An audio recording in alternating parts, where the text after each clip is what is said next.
The auction hall on Kara Station smelled like oil, sweat, and fear. The lights were dim, the air heavy with the low murmurs of traders and the faint hiss of oxygen vents.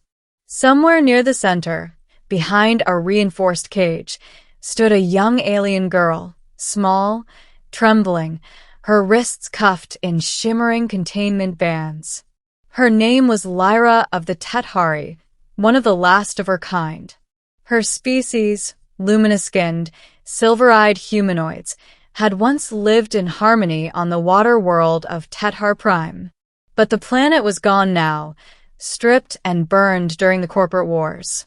The survivors were scattered across the galaxy, sold like livestock to mining companies, brothels, or collectors of rare specimens. Lyra stood barefoot on the cold metal floor, her heartbeat echoing in her ears. Lot number 4427, the auctioneer announced, his metallic voice ringing through the hall. One female Tethari. Estimated age, 19 cycles. Intact. Obedience chip installed. Current bid starts at 500 credits. She didn't flinch when the bidding began. She'd learned not to. 500. 700. 900. Her value rose and fell like a commodity, her life reduced to numbers. Then someone said, 1,000 credits, in a quiet but firm human voice. Heads turned. A man stood near the back, tall, broad-shouldered, dressed in a worn black flight jacket. His face was scarred from radiation burns, his eyes a sharp gray. He looked nothing like the other bidders. No greed, no curiosity. Just quiet determination. The auctioneer sneered. Going once, going twice. Sold, came the metallic stamp. Lyra bowed her head. Another owner. Another cage. But she was wrong. Middle. Captain Dane Mercer didn't like slave markets. In fact, he despised them. He'd been on Kara Station to buy reactor parts for his freighter, the Halcyon Wind, not a person. But when he saw the terrified Tethari girl in that cage, something inside him broke. He'd seen enough of war to recognize what hopelessness looked like, and enough of himself in her eyes to know he couldn't walk away. She followed him silently as he led her out of the auction ring, her chains glinting under the neon lights. When they reached the hangar, he stopped and turned. Stop, he said softly. She froze, eyes wide. He reached into his jacket pocket and pulled out a small keycard. Her containment cuffs deactivated with a hiss and fell to the ground. She blinked, staring down at her freed wrists. You're releasing me? You're not property, Dane said. Not mine. Not anyone's. Her voice trembled. Then why buy me? Because if I didn't, someone else would have. He motioned toward his ship. You're free to go. Or you can come with me until you figure out where to go next. Lyra hesitated. The galaxy was vast and cruel, and she had nowhere to go. I'll stay, she whispered. The Halcyon Wind wasn't much to look at, a patched-up freighter built for cargo runs, its interior filled with humming consoles and recycled air. But to Lyra, it was heaven compared to the cage she'd lived in. Dane showed her around, careful not to get too close. She seemed skittish, like a wounded animal. You can use the crew quarters on deck too, he said. Don't touch the NAV array. It's temperamental.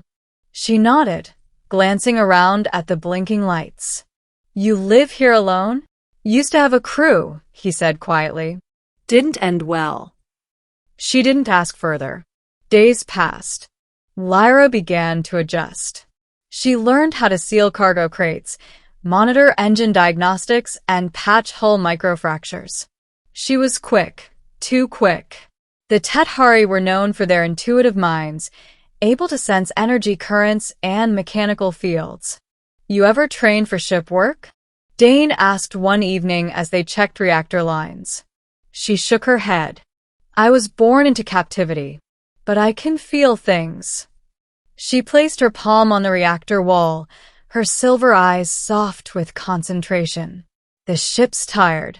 The left thruster is leaking heat. He checked his instruments. She was right. He whistled softly. You just saved us a few thousand credits. Lyra smiled faintly for the first time. Then maybe I'm worth more than I cost. He looked at her, at the way her faintly glowing skin reflected the reactor's light, and for a moment, he forgot the emptiness that had followed him for years. But freedom wasn't as simple as unfastening chains. Every night, Lyra woke from dreams of her planet burning. The screams, the blinding light, the smell of melting oceans. Dane heard her crying sometimes, but he didn't intrude, not until one night when her sobs wouldn't stop. He knocked gently on her cabin door. Lyra? She didn't answer. He opened the door. She sat curled up on the bed, shaking. I see it every time I close my eyes, she whispered. The fire. The sky turning black. My family. He sat down beside her. I know what that's like. She looked at him. You lost your world too? He nodded. During the Solarian rebellions. The colony I grew up on gone. We all carry ghosts.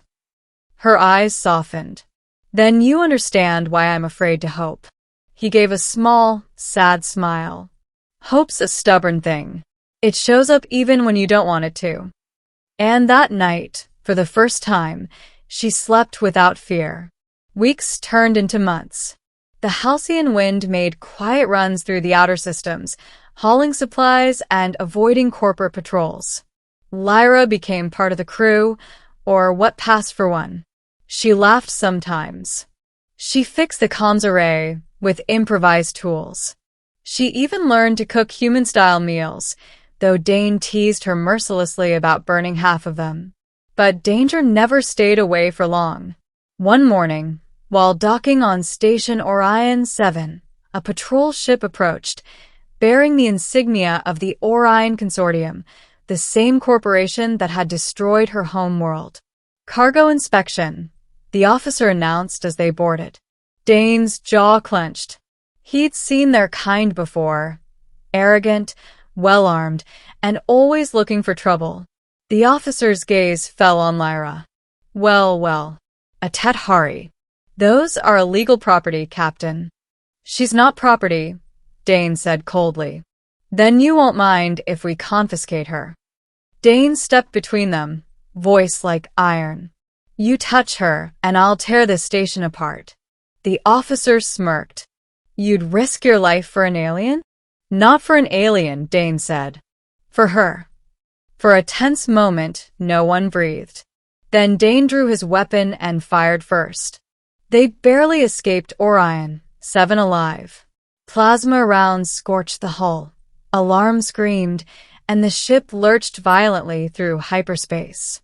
Lyra worked feverishly at the console, rerouting power and sealing breaches.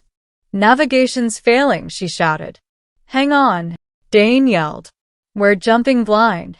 When they emerged from hyperspace, they were drifting in an uncharted nebula, glowing clouds of ionized gas surrounding them like a living storm. The ship was dying. Power reserves were critical, and life support was failing. Dane stumbled, clutching his side, a wound from the firefight.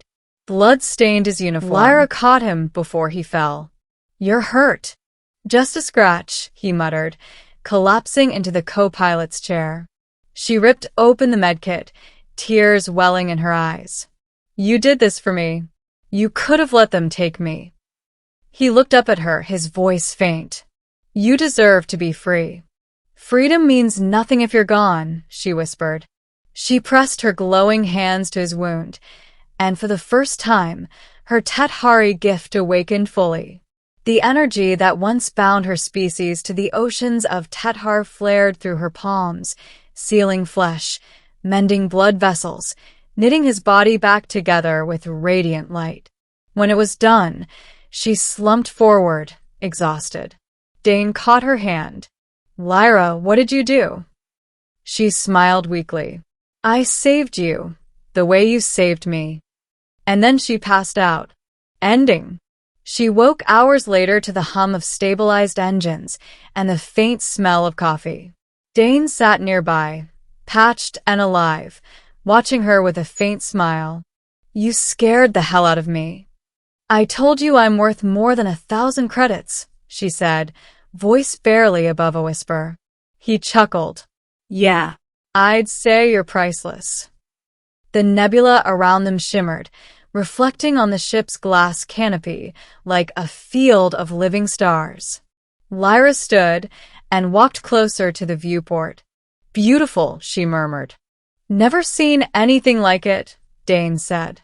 She turned to him. "You could have sold me, you know. Made a fortune. Not my style." "Why?" she asked softly. "Why risk everything for someone like me?" He hesitated, then said, "Because when I saw you in that cage, I saw myself, trapped, lost, angry at the world. And I couldn't walk away." She took a step closer. "And now?" He met her eyes. "Now I see someone worth fighting for." Her silver eyes shimmered, tears catching the light of the nebula. "Humans are strange creatures." "Yeah," he said. "We love too hard, fight too long, but we don't let go of the ones we care about."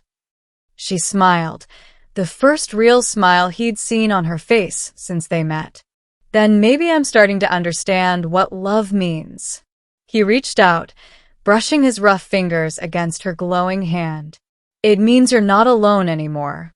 They stood together in silence, watching the endless expanse outside the viewport. Two broken souls who had found something whole in each other. Later, as the halcyon wind drifted through the nebula, Dane logged a new course into the NAV system. "Where are we going?" Lyra asked. "Anywhere you want," he said. "Somewhere with oceans," she murmured. He smiled. "Then oceans it is." And as the ship vanished into hyperspace, the nebula's light reflected on her face, a reminder that no matter how dark the galaxy became, love could still burn brighter than any star.